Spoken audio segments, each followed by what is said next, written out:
Vamos lá então, ó. James Gunn, o rei do cinema trash, e virou maestro da DC. Pô, mas cinema trash não é aqueles filmes onde tem muito sangue, é muito, tipo, muito ruim, tá ligado? Não é uma parada meio assim? 23, James Gunn tem a missão de guiar uma nova fase do universo DC nos cinemas. Mas alguns anos atrás isso seria algo bem improvável de se imaginar, já que o diretor começou no mais trash, obsceno e absurdo do cinema dos Estados Unidos. Nesse retrato vamos falar de uma das trajetórias mais curiosas de Hollywood e de como ela quase foi pelo ralo antes de atingir o seu auge. Caraca! Caramba, quem diria, hein? Bom que ele errou bastante no começo, pra agora só acertar, entendeu? É diferente de algum diretor que começa só acertando e depois só erra, entendeu? Ele não, ele começou errando e agora ele faz as coisas foda, entendeu? Gênio. Era muito menos o sucesso artístico era a garantia para James Francis Gunn Jr. Nascido em 5 de agosto de 1966 na cidade de St. Louis, em Missouri, nos Estados Unidos, James era o mais velho dos 6 filhos do casal James e Leota Gunn. Não foi uma infância fácil, a família Gunn, de acordo com James, tinha um histórico terrível de alcoolismo. Infelizmente não era diferente com seu pai ou com ele próprio anos mais tarde. Sendo o filho mais velho, James acabou sentindo o baque mais forte dessa disfunção familiar e encontrou uma válvula de escape na música, nos quadrinhos e no cinema. Durante a infância e adolescência, os filmes mais inspiradores para ele foram A Noite dos Mortos-Vivos e Sexta-feira 13, não necessariamente pela qualidade, mas sim porque mostravam que era tecnicamente possível fazer um filme com poucos recursos. Segundo ele, abre aspas, eu assisti a esses filmes e pensei, nossa, isso não é algo totalmente fora do meu alcance. Você pode ir pro mato com um monte de amigos e fazer um filme em que um assassino vem e mata todo mundo sem muitos efeitos especiais ou dinheiro. Usando uma câmera com filmes de 8mm e sangue falso que ele aprendeu a fazer com a revista Fangoria, James gravou seus primeiros filmes na floresta perto de sua casa junto dos irmãos, incluindo o caçula Sean, com quem teria uma longa parceria nas próximas décadas. Mas mesmo com essa experiência de cineasta, com quem teria uma longa perto que ele aprendeu a fazer com a revista Fangoria, James gravou seus primeiros filmes na floresta perto de sua casa junto dos irmãos, incluindo o caçula Sean, com quem teria... Eles são irmãos? Caraca, esse cara aqui, ele tá no Guardiões da Galáxia. É, caramba, sim, eles são irmãos, que legal. Nossa, eu nunca imaginei. Teria uma longa parceria nas próximas décadas. Mas mesmo com essa experiência de cineasta mirim, levaria muito tempo para o James Gunn seguir uma carreira na indústria cinematográfica. Em 1984, depois de se formar na escola, ele começou um curso de cinema em Los Angeles, mas teve que abandonar os estudos por não estar em um bom estado mental. Ele passou os próximos anos fazendo outros trabalhos e tocando com a sua banda The Icons antes de retomar os estudos, chegando a fazer uma pós-graduação de escrita criativa na Universidade de Colômbia nos anos 90. Hoje em dia, ele se refere a esse período como, abre aspas, um desperdício de tempo maravilhosamente caro. Para vocês terem uma ideia, ele nem estudou escrita em roteiro, foi com foco em prosa mesmo. O curso pode não ter sido tão proveitoso quanto ele queria, mas indiretamente abriu as portas para sua entrada no mundo do cinema. Isso porque ele precisava pagar as contas para se sustentar e logo surgiu a oportunidade de trabalhar com um pequeno estúdio chamado Troma Entertainment. Caso você não conheça, a Troma é um estúdio independente conhecido principalmente por seus filmes de terror com orçamento minúsculo e cheios de violência, nudez e sexo. Desde a década de 70, a Troma chocava as sensibilidades do público e da indústria com filmes como Vingador Tóxico, Dia das Mães Macabro e Meu Jantar com André. Tá bom, esse último não é da Troma exatamente, mas eles ajudaram na produção, então é divertido colocar aí na filmografia deles. Enfim, foi neste antro de perversão que James Gunn conheceu Lloyd Kaufman, o fundador e principalmente criativa da Troma, e que é o seu mentor e inspiração até os dias de hoje. He's a guy that we know from years back, Lloyd. Big star. Huge, muscular, monstrous, the biggest kind of person you could ever imagine. Creature of superhuman size and strength. A household word. It's the toxic. There he is.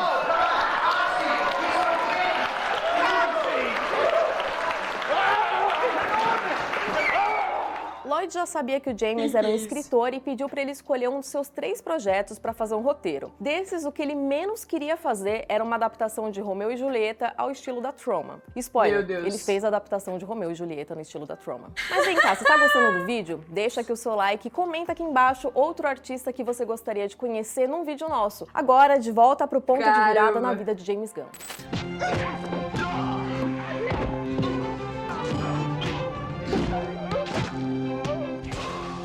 Romeu e Julieta é uma adaptação bem livre da peça do Shakespeare. Ela traz a história para Nova York dos anos 90 e com a violência, horror e humor agressivo e chocante que se esperava dos filmes da Troma. Ela também tem a distinção de ter um final ao mesmo tempo mais feliz e mais bizarro do que o da peça original. Caso você vá assistir, já vai sabendo que tem crianças mutantes envolvidas. Shall we gather at the river, where bright angels Meu Deus, que tipo with the crystal tide forever.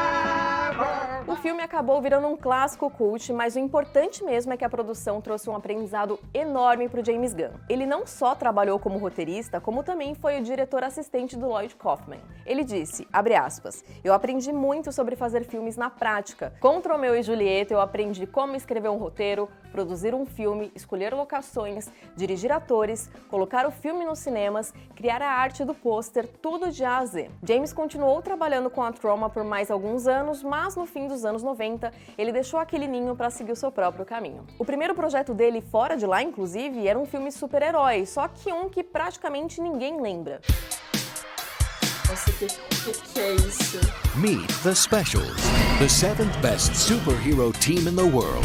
The Specials é uma comédia sobre um grupo de super-heróis de 7ª categoria que entra em crise ao tentar se tornar mais popular com o público. Apesar de ter direção do Craig Mazin, que mais tarde fez Se Beber Não Case, Chernobyl e a série de The Last of Us, o filme foi um fracasso. Caraca, só tinha gente foda, o mesmo cara lá do The Last of Us e do Chernobyl. O James Gunn, caralho, é o que eu tô falando, Vi. Eles erraram pra caralho pra agora, hoje em dia, acertar, entendeu? Eles aprenderam o que funciona, o que não funciona e agora é coisa boa, entendeu? Mas antes disso eles tiveram que errar, tá ligado? Quem escreveu o roteiro e a série de The Last of Us, o filme foi um fracasso. O próprio James Gunn, além de escrever o roteiro, também interpretou um dos heróis do filme. Ele detestou especialmente a direção do Mazin, que deu uma estética de sitcom ao invés de uma paródia de documentário mais naturalista, meio que ao estilo de The Office, que era o que o James tinha em mente. Mas pelo menos The Special trouxe 2 coisas boas. A primeira, falando em The Office, é que uma das atrizes do filme era a Dinah Fisher, que anos mais tarde seria a Pam e com quem ele se casou nos anos 2000. Ai, alguém tinha falado isso aí hoje, eu acho. Foi você, Léo?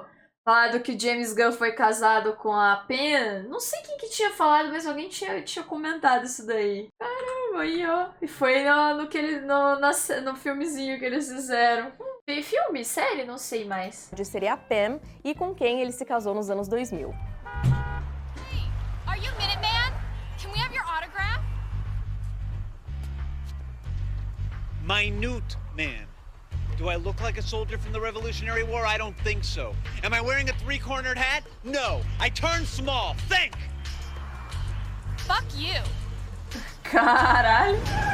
Top 10 participações. Se o filme em si não foi muito bem, o roteiro parece ter impressionado as pessoas certas, já que, de acordo com James, ele abriu ainda mais portas em Hollywood. O primeiro sucesso, pelo menos de bilheteria, veio em 2002 com o filme live action de Scooby-Doo, que tinha roteiro dele. Scooby-Doo me lembra da escola, tá ligado? Que eu tinha uma professora de português muito diva, que ela dava filme do Scooby-Doo pra gente assistir e fazer resumo. E eram os poucos filmes que passavam na escola que era da hora, tá ligado? De assistir.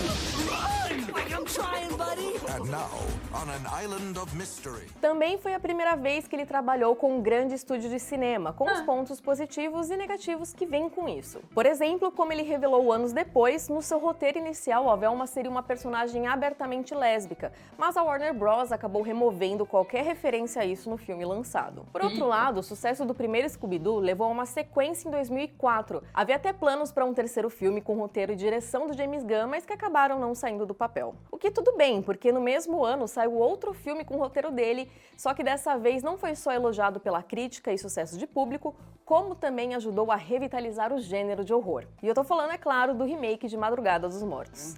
Honey, are you okay? Esse eu não conheço.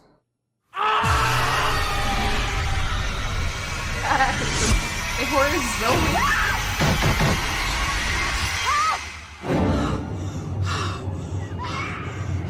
Refazer um dos maiores clássicos do cinema de horror era uma missão complicada, mas Gunn aceitou por ser um grande fã do George Romero e queria fazer algo novo, mas que respeitasse o legado original. Muita gente questionou a contratação dele, já que a esse ponto ele estava sendo associado a Scooby-Doo e não ao seu passado na Troma, mas a repercussão do filme mais do que provou que ele sabia trabalhar com horror. Tanto que, com a sua reputação de roteirista já bem estabelecida, era hora de James Gunn tentar a sorte na cadeira de diretor. They're doing things to people. Turning them into some kind of monsters. Sua estreia veio em 2006, ainda no gênero de terror, com o filme Seres Rastejantes, sobre parasitas alienígenas capazes de invadir seres humanos e tomar suas memórias, que ameaçavam tomar uma cidade e possivelmente o mundo inteiro. Inclusive, essa é uma ideia que ele usa de novo no futuro. A gente vê que ele sempre bota... Como é que é o nome daquilo quando você bota parente no emprego? Nepotismo, tá ligado? Acho que é isso. O irmão dele trabalha no filme, tá ligado? Da Penha, a mulher dele trabalha no filme também dele, tá ligado? Ele sempre mexe os pauzinhos pra botar a galera dele nos filmes dele, tá ligado?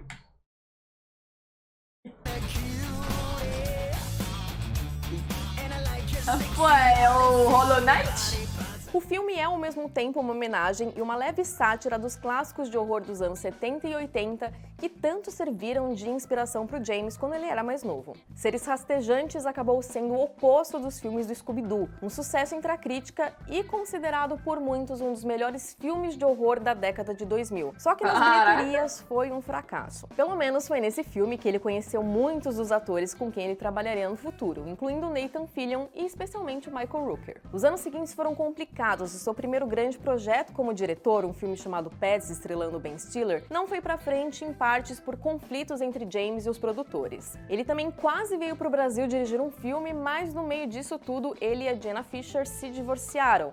Então não era um momento muito bom ali pra ele. Mas vale notar que mesmo com o divórcio, os dois continuaram próximos e foi muito por causa da Jenna Fischer que ele dirigiu seu segundo filme, quando ela mostrou um script pro Rainn Wilson, que nem precisou terminar de ler pra topar fazer o projeto. Excuse me, have you seen my wife? I don't think she wants to see you anymore. Sarah! Super é um filme sobre Frank, um homem que tem uma revelação espiritual ou um colapso nervoso, o que você preferir, depois que sua esposa abandona ele por um traficante de drogas. Após essa revelação, ele decide se tornar um super-herói e lutar contra o crime. Qualquer crime, de roubo até furar fila, e ele faz isso na base da porrada ou da chave inglesa. Além do Frank, temos a Libby, interpretada pelo Elliot Page, que vira uma sidekick ainda mais brutal e psicopata do que ele mesmo. Caraca, meu Deus.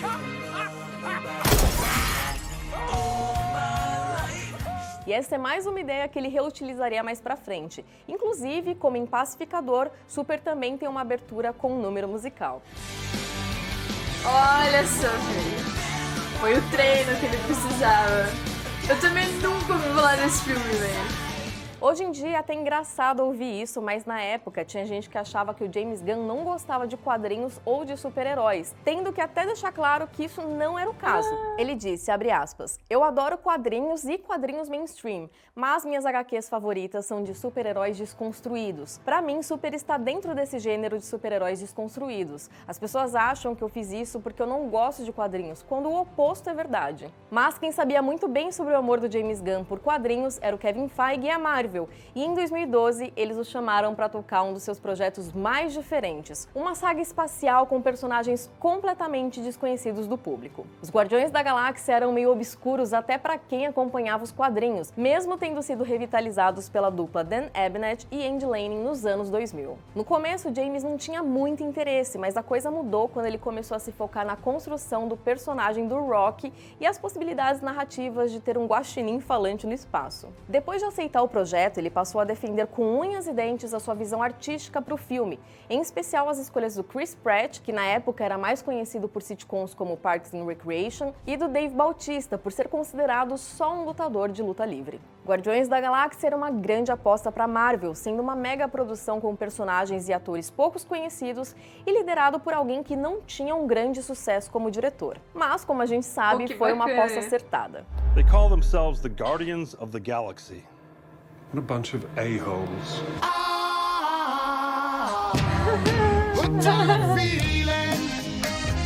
Em Guardiões da Galáxia, James Gunn alcançou um nível de sucesso pouco imaginado mesmo alguns anos antes. O cara de Romeo e Julieta conseguiu não só fazer um filme da Marvel e um filme de sucesso da Marvel... Quem diria, o cara de Romeo e Julieta fez a trilogia de filme pra mim, entendeu? Mais foda da Marvel, tá ligado? Muito top, o grupinho mais da hora. Fez isso mantendo uma personalidade e estilo únicos. O filme faturou mais de 773 milhões de dólares pelo mundo e até hoje é considerado por muitos um dos melhores, se não o melhor filme da Marvel, além de transformar os questionados Pratt e Bautista em estrelas. O sucesso se repetiu 3 anos depois com Guardiões da Galáxia Volume 2, de 2017, em que ele usou como inspiração a sua relação conturbada com o pai, que conseguiu superar o alcoolismo e se reconectar com os filhos. A estrela do James Gunn só parecia crescer pelo menos até julho de 2018. Como retribuição por anos de críticas contra o então presidente dos Estados Unidos, Donald Trump, figuras de extrema-direita desenterraram tweets e posts do blog do James Gunn entre os anos de 2008 e 2012, repletos de piadas ofensivas e obscenas. A resposta da Disney foi súbita e o James Gunn foi demitido como diretor do terceiro Guardiões. No mesmo dia em que ele foi demitido, ele disse, abre aspas, "Minhas palavras de quase uma década atrás eram, na época, tentativas totalmente falhas e infelizes de ser provocador. Eu me arrependi delas por muitos anos depois. Não só porque elas eram estúpidas, não eram engraçadas, eram profundamente insensíveis e não provocadoras como eu queria, mas porque não refletem a pessoa que eu sou hoje e tenho sido há algum tempo." Independentemente de quanto tempo passou, isso que é foda, que tem um monte de gente que se fode com isso. A cabeça de alguém de 10 anos depois é diferente da cabeça de alguém de 10 anos antes, tá ligado? Tipo, eu não sei direito o que eram essas piadas, não lembro agora. Mas, tipo, véi, tipo, você demitiu o cara por causa de um bagulho que ele falou 10 anos atrás. Sabe? Tipo, é foda, tá ligado? Dependendo do bagulho, você fica meio chocado, você fica, uou, que porra é essa? Mas, tipo, véi, nossa, muda tanta coisa em 10 anos, sabe? Que é foda, tipo, demitir o cara por causa de tweet, tá ligado? Tanto que no fim eles voltaram atrás, né? E falaram, James Gunn, esse seu Esquadrão Suicida ficou tão bom, né? Vem fazer o nosso Guardiões da Galáxia 3, por favor. Volta aqui, tá ligado? E aceito as decisões de negócios feitas hoje. Mesmo tantos anos depois, eu tomo total responsabilidade pelo jeito que eu me portei naquela época. Mas assim, não é como se a Disney não soubesse desse lado do Gunn. Looks like you're stranded, little girl. My car broke down. I need help. Maybe I should check your... Esse é o mesmo cara que em 2009 lançou uma websérie chamada James Gunn Speed Porn, que recriava todos os elementos de uma cena de filme pornô, tirando o sexo. Nada disso era um mistério e a persona pública dele tinha mudado de lá pra cá, especialmente depois dele já ter sido criticado por esse tipo de conteúdo, logo após ser contratado para fazer o primeiro Guardiões. A demissão levou a muitas críticas à Marvel, especialmente do próprio elenco de Guardiões da Galáxia, que havia formado uma relação de amizade e lealdade com seu diretor. Além de lançar uma mensagem pública de apoio, eles também começaram a exigir que James voltasse ao filme, alguns com reuniões secretas com a Marvel, como foi o caso do Chris Pratt e da Zoe Saldanha, e outros como o Dave Bautista, criticando a Disney abertamente. Em seu Twitter, ele chegou a dizer que, abre aspas, "dá náuseas trabalhar para alguém que fortalece uma campanha de difamação feita por fascistas." Em março de 2019, James Gunn voltou oficialmente a ser o diretor do terceiro Guardiões. Só que nesse meio tempo, ele meio que tinha sido contratado para fazer um filme da distinta concorrência. E aí o filme foi bom demais, eles ficaram, ai, desculpa, James Gunn, volta. Ops. Logo depois da demissão, a Warner Bros. Entrou em contato com o James Gunn e ofereceu para ele a chance de fazer um filme da DC. E não qualquer filme da DC, mas um filme do Superman. Só que ele acabou rejeitando por não ter certeza se queria fazer um projeto assim. A segunda opção era o que ele quisesse fazer. E o que ele queria era fazer um novo Esquadrão Suicida que serviu tanto como sequência quanto como um leve reboot do grupo. Inclusive, o James Gunn descobriu que poderia voltar para Guardiões 3 um dia depois de fechar o contrato para dirigir o filme do Esquadrão. Your mission is to destroy every trace of something known only as Project Starfish. Any questions? Pô, imagina a sensação que ele teve, né? Tipo, caralho, eu sou o pica mesmo, fi. A DC tá me contratando aqui pra fazer o filme que eu quiser fazer.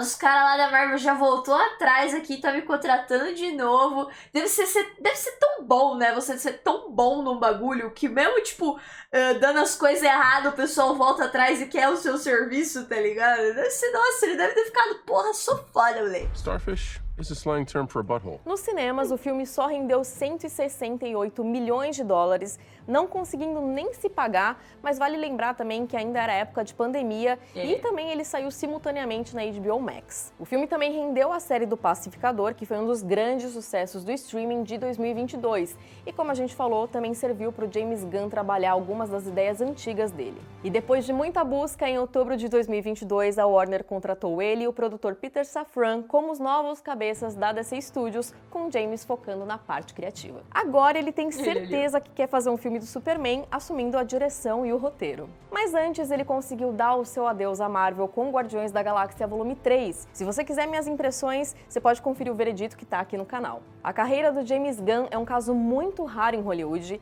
de alguém que veio do cinema subversivo e que conseguiu chegar ao topo do mainstream, mas ainda mantendo uma liberdade e uma identidade criativa. Agora ficam as perguntas: será que alguém com essa reputação dura muito numa posição de chefia em Hollywood? O que você espera do James Gunn como novo chefe da DC? E aliás, quais as suas expectativas para o filme de Superman dele? Comenta com a gente aqui embaixo e também fala se você conhecia a carreira dele antes de Guardiões da Galáxia.